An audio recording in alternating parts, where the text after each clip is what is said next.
नमस्कार, जय श्री राम, हर हर महादेव। हमारे साथ जुड़ चुके हैं major general Rajiv Narayanan sir, Charan Sparsh sir. प्रणाम प्रणाम। आयुष्मान भव।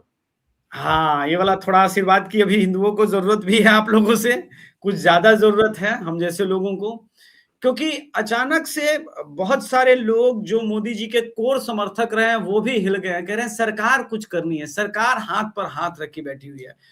इन सब मुद्दों पे तो मैं आऊंगा, लेकिन यूनुस ने जब से ये बयान दिया और उसके बाद अलग अलग बांग्लादेश से ये बयान है कि 7 सिस्टर्स को मिला देंगे, एक शिफ्ट सर मिजोरम में, त्रिपुरा में, मेघालय में दिख रहा है। वहां का हिंदू ईसाई सब एक होके बोला कि तुम्हारी हिम्मत कैसे हुई कि हमको मिला देने की, हम लोग इंडियन हैं और तुम ये सोच कैसे सकते हो। 7 सिस्टर्स का मूड बदला। अब मोदी जी ने निर्णय लिया कि किशनगंज में आर्मी कैंप बनेगा। विधायक वहां का ऑल इंडियन इत्तेहाद मुसल्लिमीन का है, जो शिकायत कर रहा है डीएम सीएम तक, हालांकि सुनवाई नहीं हुई है अभी तक, और कह रहे हैं कि हम 200 एकड़ ले लेंगे और वहां पे बनेगा। तो क्या वास्तव में मोदी जी कुछ नहीं कर रहे हैं या कुछ कर रहे हैं तो ऐसा कर रहे हैं जो हमें बहुत सारा जानकारी नहीं भी होना चाहिए। मैं मानता हूं कि हर काम का जानकारी सिविलियन को ना भी हो, कोई दिक्कत नहीं है, इतना हंगामा नहीं मचाना है। हमारे साथ सर जुड़ गए हैं, और बांग्लादेश में तो न जाने कितने वर्षों तक आपने काम किया। पीछे कॉक्स बाजार का मैप भी मैंने दिखाया। त्रिपुरा के अचानक महाराज को कॉक्स बाजार में बड़ा इंटरेस्ट हो गया, बोला ये तो हमारा ही हिस्सा था, ये तो हमारा ही राज का हिस्सा था, कैसे दे दिया। ओवर टू यू सर, कैसे देखते हैं सर? भाई देखो, जो पुराना त्रिपुरा का राज्य था, ये पूरा चिटगांव उसका होता था। अभी तो चट्टोग्राम बोल रहे हैं, उनको चिटगांव बोलते थे।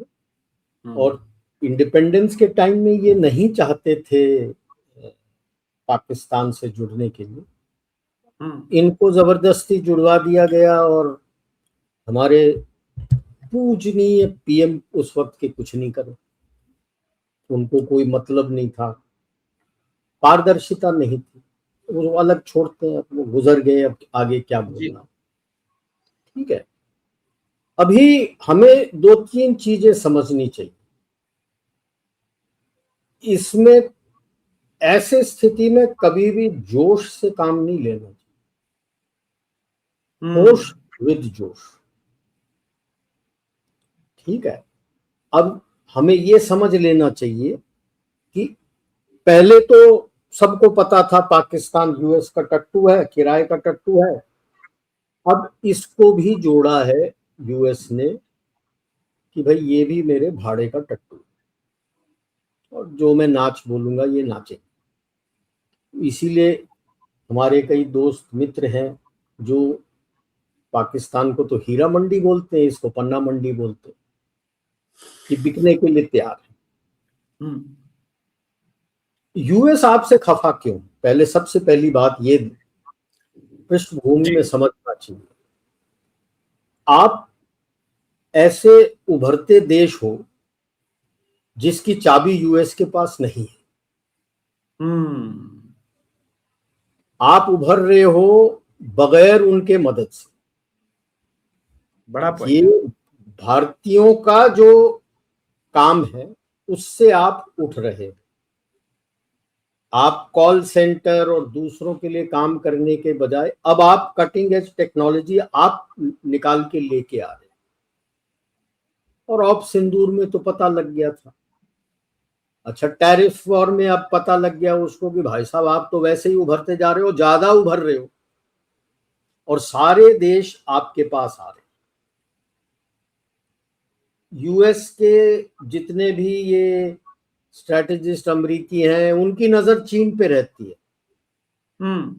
अभी रूस जो है यूक्रेन लड़ाई में फंसा है, चीन का अंदरूनी मामला है, वो घमासान चल रहा है उनका।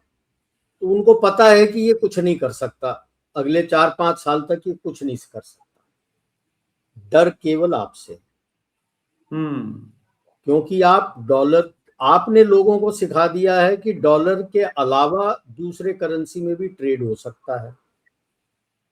ये तो बाइडेन ने जैसे ही डॉलर को वेपनाइज किया और स्विफ्ट को वेपनाइज किया, सब गोल्ड खरीदने लगे थे, सोना खरीदने लगे थे। आपने ऑल्टरनेट मेथड दिया, बोलेंगे नहीं, लेकिन सबसे ज्यादा डर इनको यूपीआई से। हाँ, आपके श्रोतागणों को समझा दूं स्विफ्ट कैसे चलता था। मतलब जैसे लोकल गुंडा आके हफ्ता लेता था ना दुकानदारों से, तो ये बिल्कुल, स्विफ्ट अमेरिकन बैंक हफ्ता लेते थे आपसे, और हुँ, काफी सारा। जैसे मान लो मेरा आपके साथ बिजनेस है, आप यूएस, आप भारत में हो, मैं यूरोप में हूँ, कहीं हूँ, चलो स्विट्जरलैंड में हूँ, ये अच्छी जगह लेते हैं, जेनीवा में बैठा हूँ।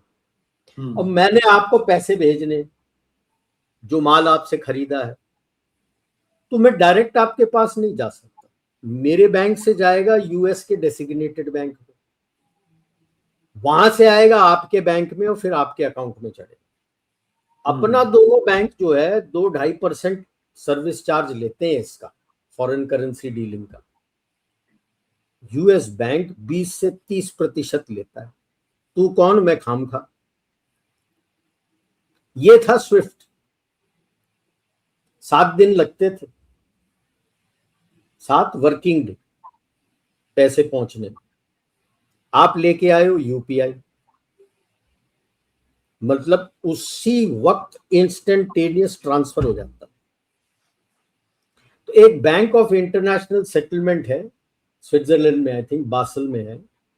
ये प्राइवेट बैंक है, लेकिन संसार के सारे रिजर्व बैंक और इक्विवेलेंट उसके मेंबर्स, उसके बोर्ड पे। इसका काम ये है, इंटरनेशनल सेटलमेंट बोला है, ये आपका डेली एक्सचेंज रेट सेट करता है करेंसी का। अच्छा, इन्होंने 2 चीज बनाई 2021-22 में, उनको भी डर लग रहा था कि ये यूएस कुछ स्यापा कर रहा है। एक बनाया था एम्ब्रिज, जो स्विफ्ट के बदले में था, और दिया ओके, उस किसको, चीन को, जो हुँ, इसमें हम ब्रिक्स पे बोलते हैं। ओके, तो उसमें चीन का बैंक आएगा, आपका जो न्यू डेवलपमेंट बैंक वगैरह है वो आ जाएगा, एआईआईबी या जो बैंक आएगा आएगा। दूसरा उन्होंने बनाया एक project nexus for bank to bank digital link. आपका जितना भी 18 देश हो चुके हैं अभी, और बढ़ रहा है, बैंक टू बैंक आपका यूपीआई कनेक्टिविटी जो हो रहा है, ये प्रोजेक्ट नेक्सस के थ्रू होता है। क्योंकि वहां पे आपको दिन का वो करेंसी रेट आ गया, तो अब मैंने आपको भेजना है, अपने बैंक टू बैंक लिंक है, मैंने यहाँ से बटन दबाया, आपके अकाउंट में पहुंच गया, उस करेंसी रेट के इक्विवेलेंट के मुताबिक आपके अकाउंट में ठक से पहुंच गए। सुंदर, सस्ता, टिकाऊ, हाँ, सुंदर, सस्ता, टिकाऊ, और सब कतार में खड़े हैं। ईयू का तो ऑलरेडी आपका, उनका टारगेट इंटरफेस पेमेंट सिस्टम है, टिप्स बोलते हैं, जिसमें ईयू के साथ और नॉन ईयू कंट्रीज हैं, टोटल 40 देश हैं ईयू के। उसमें से एक हटा दो, फ्रांस तो ऑलरेडी कनेक्टेड है आपके साथ। आज जी, पेरिस जाओगे तो क्यूआर कोड से आप पे कर सकते हो, आपको कोई करेंसी ले जाने की जरूरत नहीं है, स्मार्टफोन क्यूआर कोड आप पे कर दो फ्रांस में। तो बिल्कुल, जैसे जैसे देशों को, आपने अफ्रीका को भी सिखा दिया है किस तरह से आप लोकल करेंसीज के साथ अपने आप बैंक में कर लो। अफ्रीकन देशों से 30% लेता था यूएस, वो भी चला गया, वो भी चला गया। तो अब उसको इसीलिए डर है, तो आपको आपका पत्ता काटना है, क्योंकि वो देख रहा है कि ग्लोबल साउथ आपके साथ खड़ा है, हुँ, और अगर उसको तोड़ना है तो आपको तोड़ना है, तो कोशिश जारी है, दाब के जारी। 2019 में थोड़ा ही कोशिश किया था, सोच रहे थे 2014 तो बस एक फ्लैश इन द पैन है, तो झटका लगा। 2024 में तो जॉर्ज सोरोस खुल के सामने आया था कि 1 बिलियन में लेके आया हूं, नाकाम हो गया। तो अब ये देख रहे हैं कि आपके इलाके में आपको रेस्पॉन्ड करने के, यानी लोग कहते हैं पाकिस्तान ऑप सिंदूर आपके लिए यूक्रेन होता, नहीं, वो आपके लिए बना रहा है वियतनाम स्ट्रोक अफगानिस्तान। क्योंकि आप अंदर घुसोगे तो वहां पे जो मिलिटेंट्स हैं वो आपको काउंटर टेरर ऑपरेशंस पाकिस्तान के अंदर करेंगे, तो आप फंस जाओगे। हुँ, यही चीज आपको बांग्लादेश के अंदर कोशिश कर, जब ही जमेतियों को हूल दे रहा है। यूनुस में इतनी दिमाग तो नहीं है, जितने जमेती अभी बाहर घूम रहे हैं ये सब तो जेल में थे, ये सारे साथ जेल ही में साथ इसने छोड़ा है। जो ये हादी का खून किया था वो तो जमैती है फैसल, उसका तो फोटो भी निकाल के भेज दिया है। अब आप देख लो उनके अंदर ही फूट है कि पुलिस वाला कह रहा है, पुलिस हेड ढाका का कमिश्नर, कि ना जी भारत का कोई हाथ नहीं है, ये मेरे देश के अंदर ही है और ये बंदा है फैसल। तो देश में ही फूट आ रहा है क्योंकि जमैतियों का गढ़ कभी था नहीं। और जो प्रश्न आपने पूछा था मेरे से शुरू में ऑफलाइन, जो व्हाट्सएप में भी भेजा था जी, मुन्ना आया है अभी, मुन्ना आ गया। हरी कन्वर, लोगों का इसका मैं हिस्ट्री बता देता हूं। जी 2009 तक, 2004 से 2009 तक जब बीएनपी का राज था,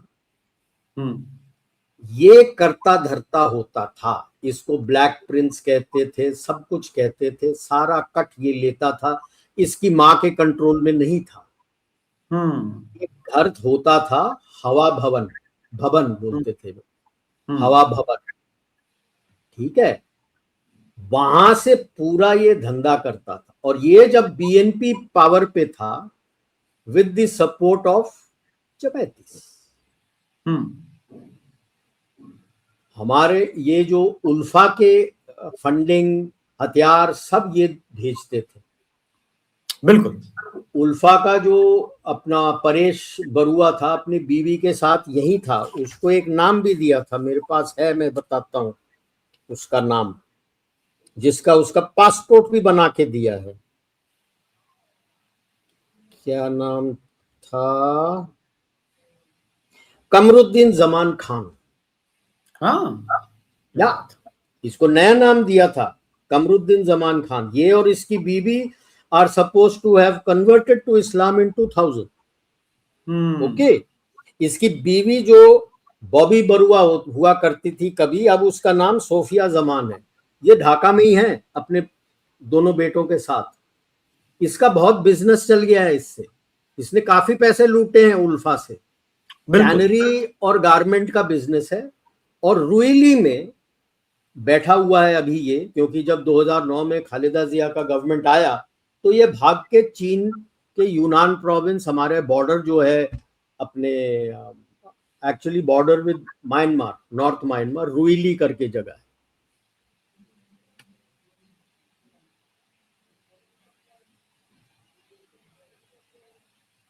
जी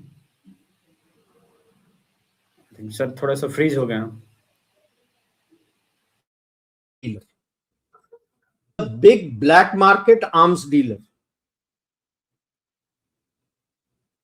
आप फ्रीज हो गए? जी मैं वापस आ गया हूँ। अच्छा ठीक है, वो big black market arms dealer है, a major arms dealer in the global network, जो चाइनीज आर्म्स को स्मगल करके सब तरफ भेजता है। ठीक है, ये है वो चैंपियन जो आ रहा है। हमारे लोगों ने नैरेटिव शुरू किया था कि उसका मैंने जिक्र भी किया था कि ये नैरेटिव चल रहा है कि चुपके से इसने शेख हसीना से और उसके बेटे से बात की है और अवामी लीग वालों से बोलने के लिए कि वो उसके लिए वोट कर दे। वो सब गलत। ठीक है, ये आप देख लीजिए, अगस्त 2024 में जैसे ही ये आया था अपना यूनुस, अगस्त से लेकर दिसंबर तक इसके ही ऑलरेडी चार्ज है इसके अगेंस्ट लाइफ इम्प्रिजनमेंट के दो हैं और 84 केस है इसके अगेंस्ट, और भाग के छुपा हुआ था लंदन में। लंदन ने कुछ नहीं किया इसके साथ, और सारे केसेस से इसको एक्विटल दे दिया, ताकि मेरे हिसाब से ये यूएस का प्लान बी था। जी हल्का सा कोशिश किया था 2024 जनवरी में बांग्लादेश इलेक्शन में कुछ करने के लिए, विफल रहे। वो ये सोचते थे कि भारत को तोड़ देंगे तो शेख हसीना टूट जाएगी। कोशिश पूरा था 2024 में, बहुत विफल हो गया। और उसके बाद तो आप और हम जानते हैं कितनी कोशिशें जारी हैं जो विफल होती जा रही हैं। ठीक है, तो Sheikh Hasina had to go,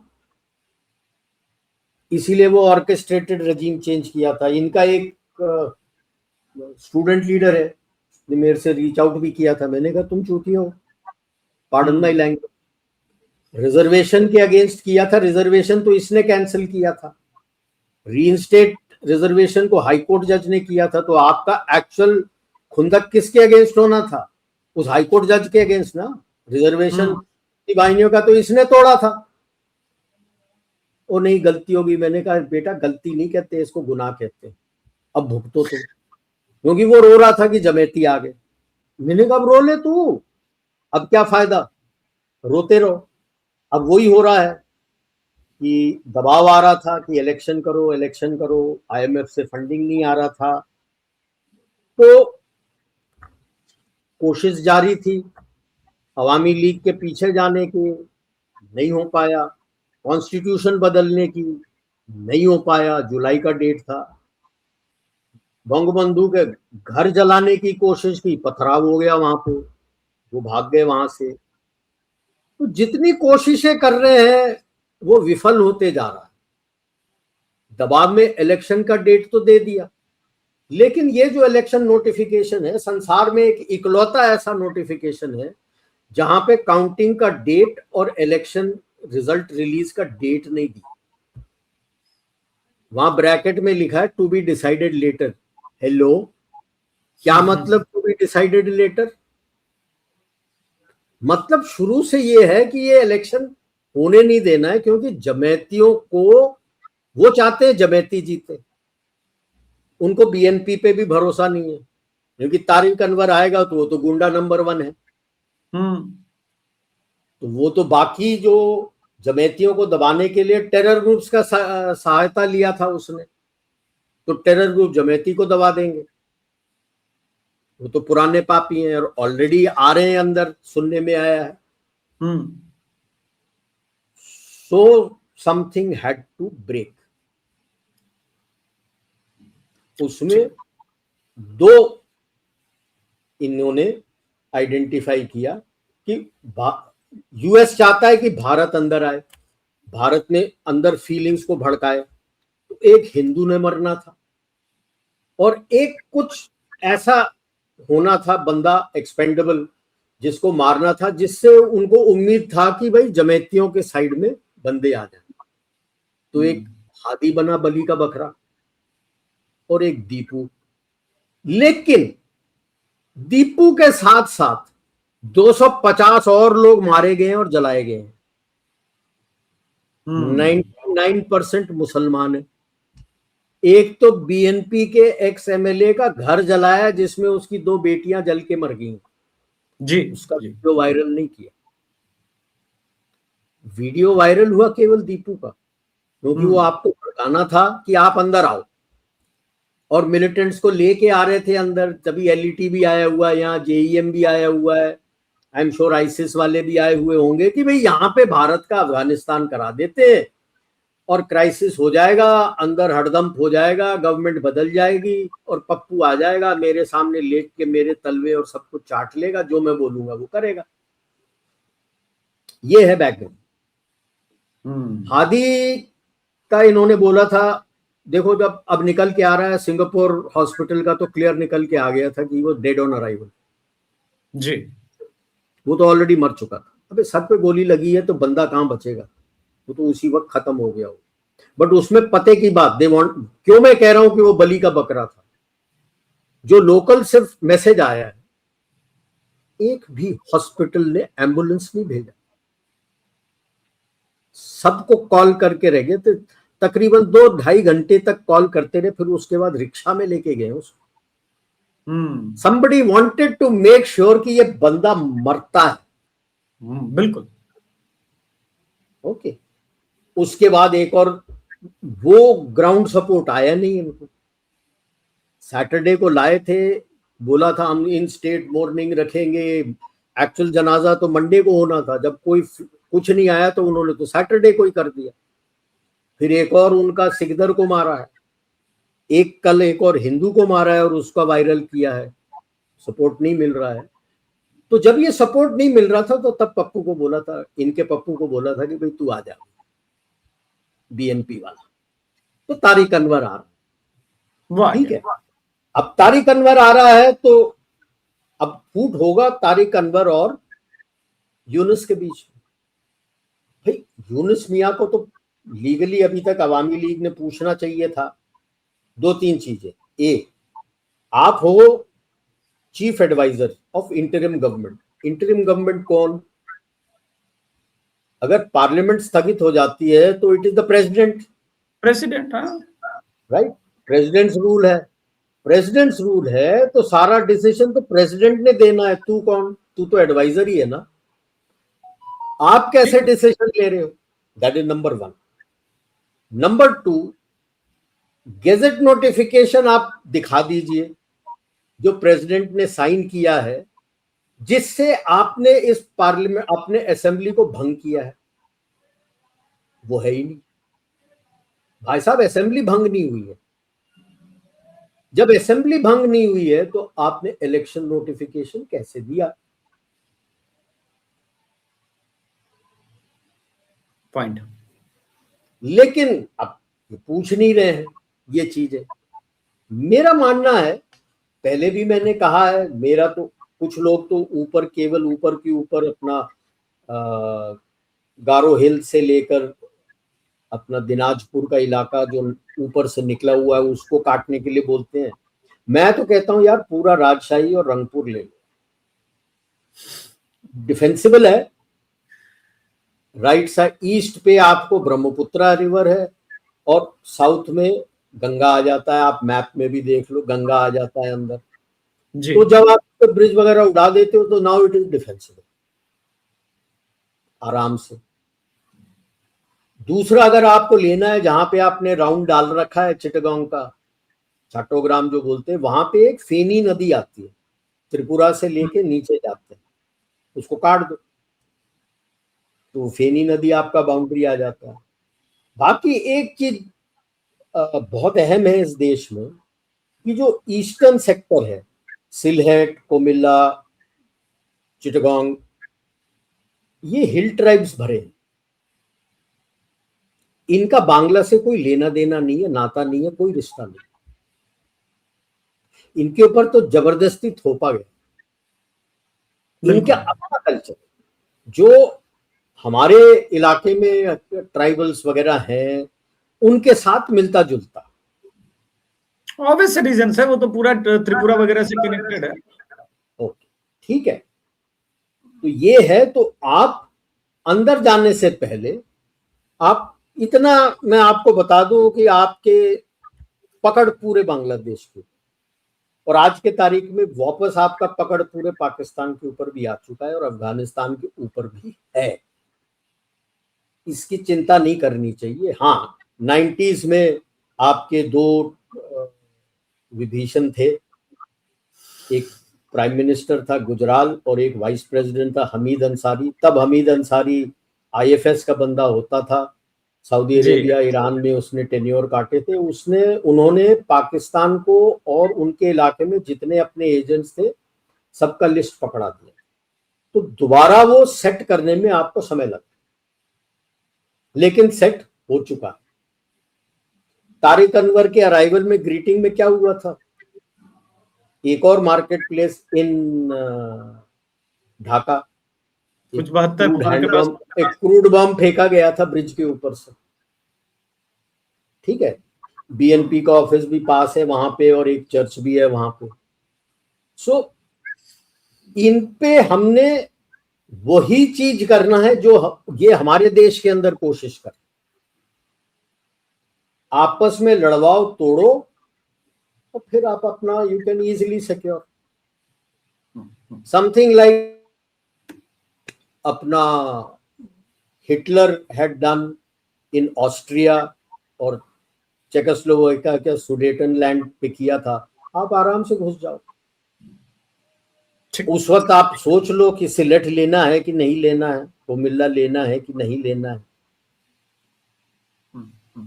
आप काट के ले जाना है। अभी तो आप तकरीबन ये अगर जब किशनगंज पे जो आपका बनेगा बेस, ये this will be I think about the 7th और the 8th base surrounding Bangladesh.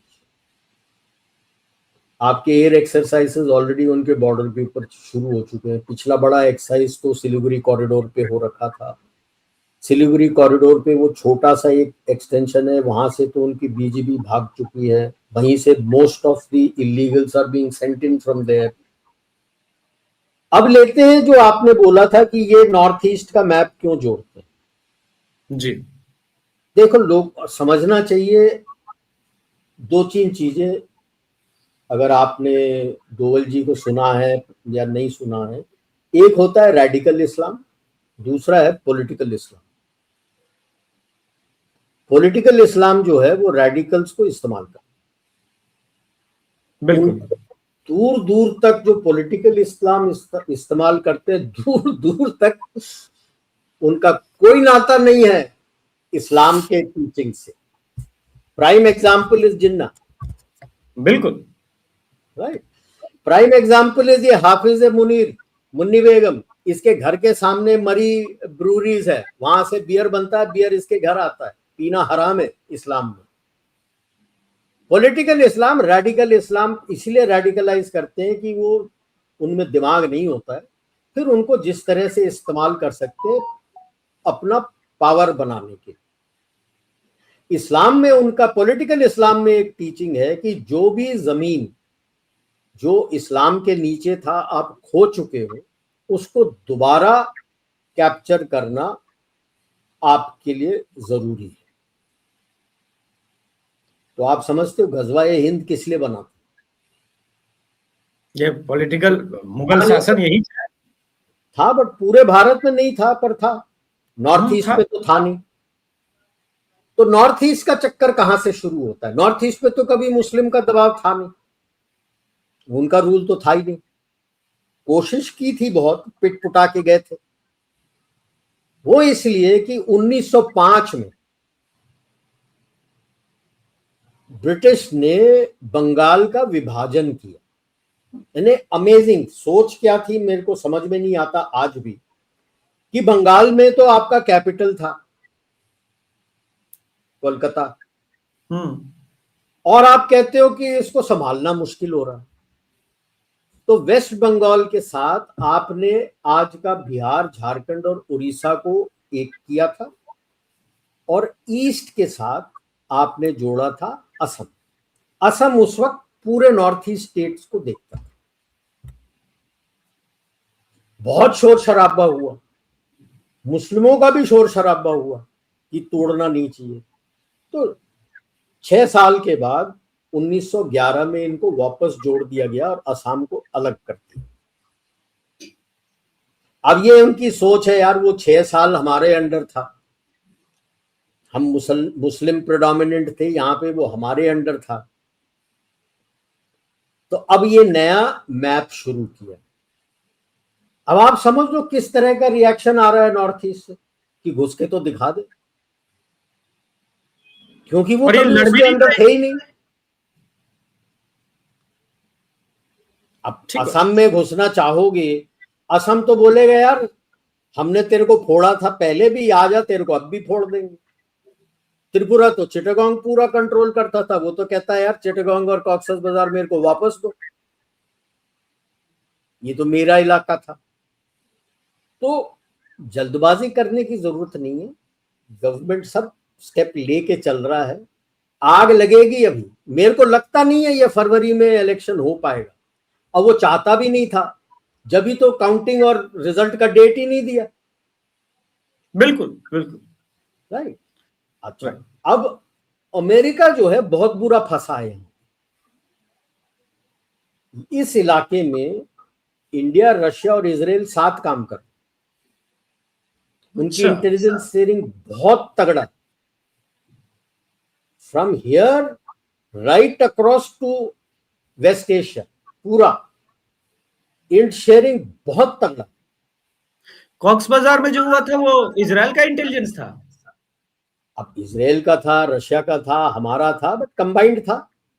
कॉक्सेस बाजार तो आप अकेला बोल रहे हो भाई साहब, 40 से ऊपर लोग ठुक चुके हैं, starting with the 2 star general जो मरीन स्पेशल फोर्सेस का इंस्पेक्टर जनरल था ढाका में, वेस्ट इन होटल, रूम नंबर 808। उन्होंने केवल उसको बताया है, उसके दोनों बगल वाले कमरे में 807 और 806 809 में उसके चमचे थे, प्यादे थे, वो भी खत्म। तौबा तौबा। उसके बाद जो सेकंड रंग लीडर्स थे वो कॉक्सेस बाजार में थे, वो खत्म।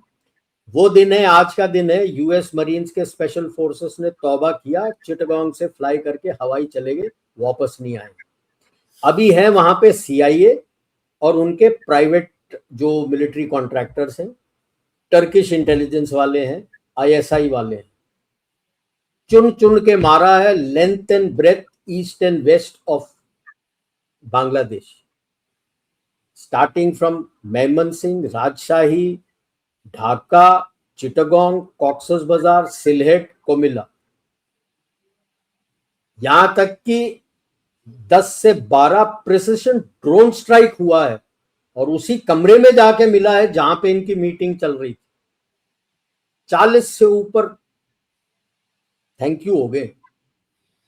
अब यूएस कुछ बोलेगा नहीं क्योंकि ये तो सीआईए और वो है, उनको तो ओसामा बिन लादेन जैसे नदी समुद्र में डाल देंगे कि भाई थैंक यू।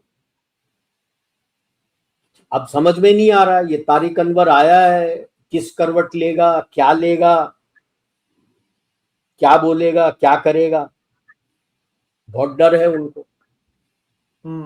और डर ये है कि अवामी लीग टूटा ही नहीं है,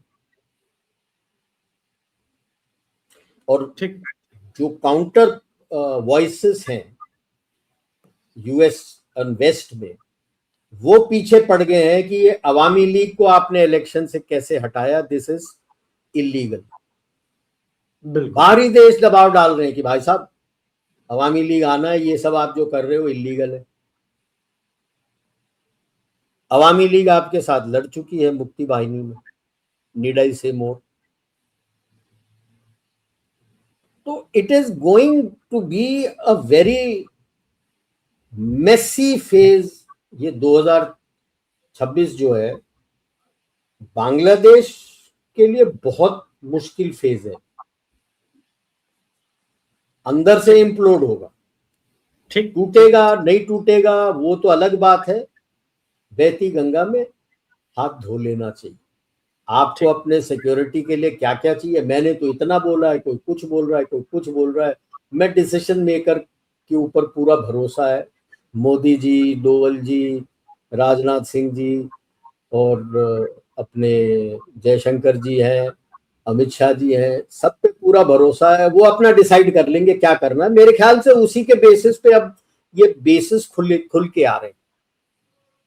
ठीक सर, एक प्रश्न ये भी है कि बहुत सारे राइट विंग के कहने वाले, सो कॉल राइट विंग, मैं मानता नहीं वैसा, लेकिन वो कह रहे हैं कि भाई मोदी जी एकदम बेकार आदमी है, ये 200 करोड़ का बजट में देना या फिर ये राइस देना, ये सब बेवकूफी है, बंद करो सब कुछ, ये सब बेवकूफियां क्यों कर रहे हो, इससे क्या फायदा होना है आपको। मेरा पर्सनली मानना है कि चूंकि हमारा वहां पे बहुत बड़ा एसेट है, अवामी लीग वाले हमारे समर्थक रहे हैं, वो भी बांग्लादेश के अंदर है, तो क्या हम अपने सभी समर्थकों को अपना एनिमी बना लें?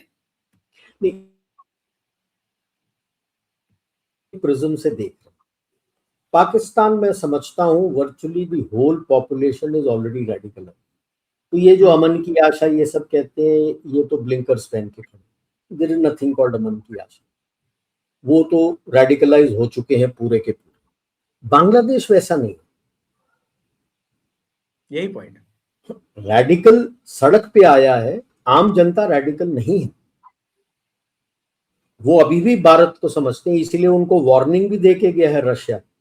रशियन एम्बेसडर ने यूनुस से मिला था, वार्निंग भी दी थी कि 1971 भूलना नहीं। उसको चेतावनी ये थी कि तेरे रजाकर और तेरे जो अभी जमेती हैं, क्या हुआ था भूलना नहीं, कि भारत अंदर घुसा था तो क्या किया था। तो अंदर अगर घुसना है तो पहले ग्राउंड स्वेल आपके साथ आ जाना चाहिए। इनके विरुद्ध अंदर से ही मुहिम शुरू होना चाहिए। एक बार वो जब मुहिम तूर पकड़ लेता है ना, फिर वो आपका जो ये सोच रहे हैं कि अफगानिस्तान या बांग्लादेश या वियतनाम होगा, वो नहीं होगा आपका। फिर वो पुराना 71 का बांग्लादेश का ऑपरेशन होगा। तो वो आपको सेटिंग करके करना है, तो उसमें थोड़ा समय लगता है। आप तब भी देख लो, मार्च में हुआ था, हम दिसंबर में गए थे। बिल्कुल। ऑपरेशन सर्चलाइट उनका मार्च में शुरू हो गया था, हम दिसंबर में गए। तो that is one thing. Number 2 ये समझ लेना है कि यूएस चाहता है कि आप इमीडिएटली अंदर जाओ और फंसो। व्हाई डू थिंक एएमआईएम वाला खड़ा हो रहा है कि नहीं नहीं नहीं, ये किशनगंज में बेस गलत है? वो कौन होता है गधा? उसको कुछ आता पता है ना? उसको बताया गया है कि ये ऐसे बेसिस बन गए तो हमारी वाट लग जाएगी।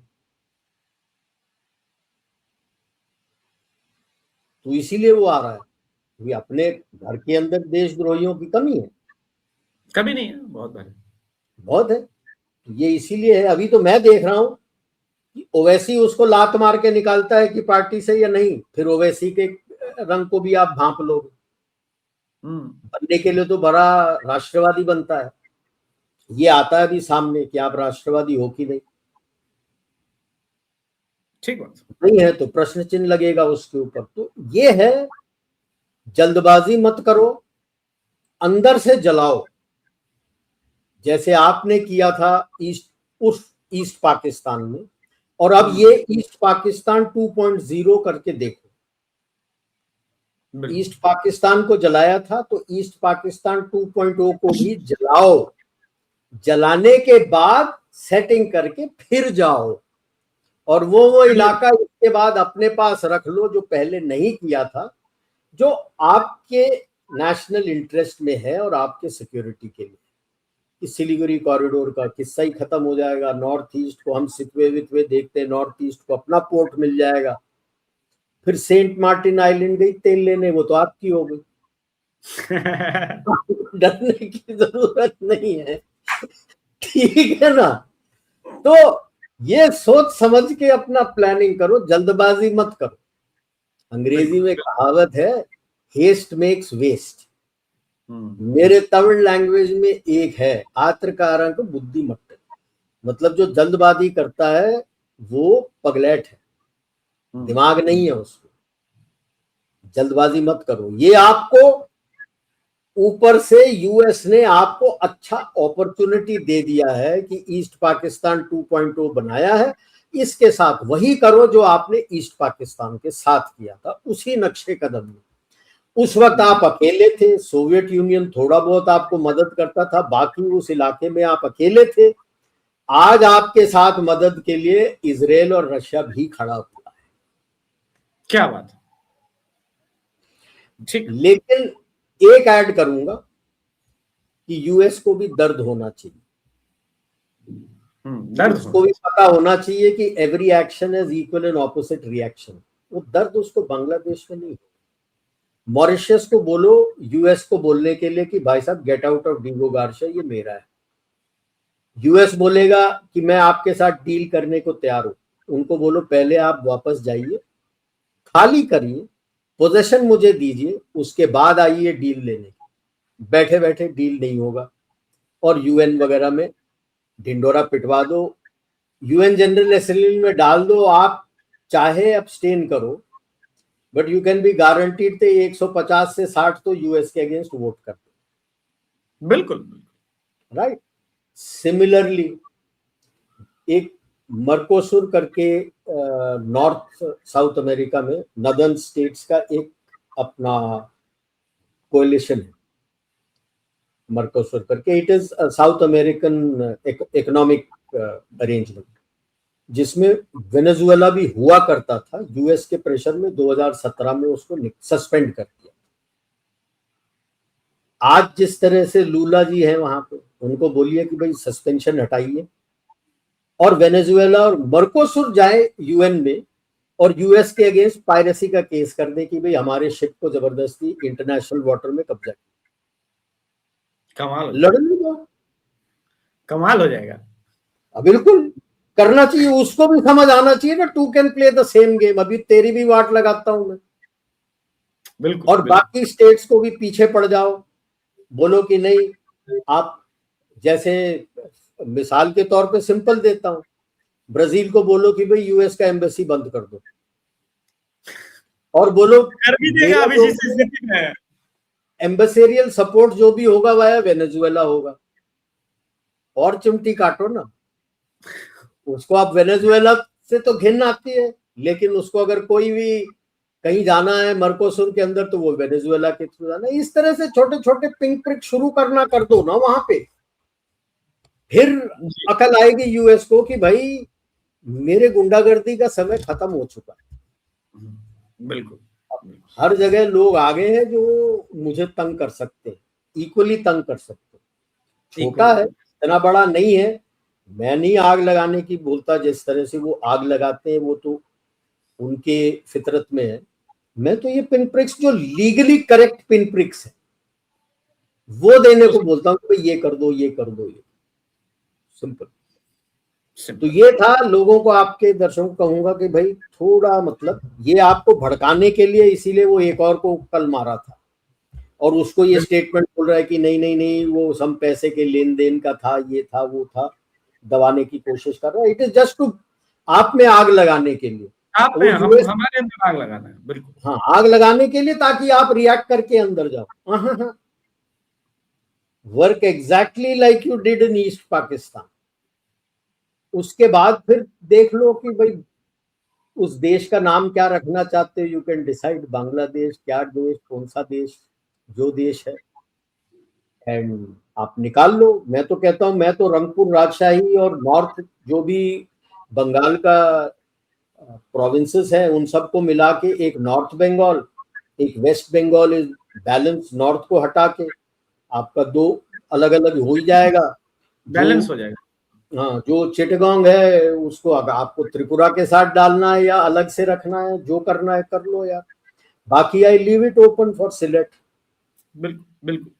तो ये दर्शकों एक जो सिविलियन का दिमाग होता है, जो मोदी जी की दिन रात आलोचना कर रहे हैं, versus major general Rajiv Narayanan sir ने जैसे एक्सप्लेन किया। तो उम्मीद है कि इस वीडियो के बाद कुछ लोगों तक दिमाग, कुछ लोगों का खुलेगा, और मोदी जी को फालतू में गाली देने के बजाय, डोवाल जी को फालतू में गाली देने के बजाय थोड़ा बैठो, आराम से बैठो। सरकार कर रही है, जैसे कर रही है ठीक कर रही है।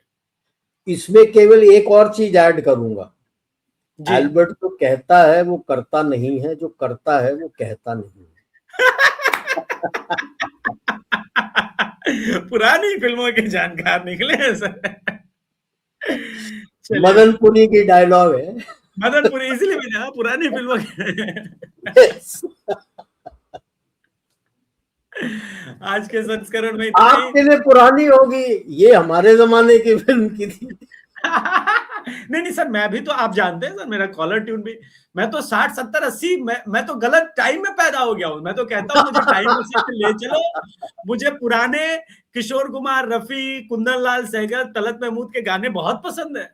दुनिया में हूं, दुनिया का तलबगार नहीं हूं, बाजार से गुजरा हूं, खरीदार नहीं हूं। लेकिन मोदी जी थोड़ा सा काम करते हैं इसमें। चलिए ठीक है, आज के संस्करण में इतना ही। धन्यवाद सर, प्रणाम सर, चरण स्पर्श। ऐसे ही लोगों को ज्ञान देते रहिए।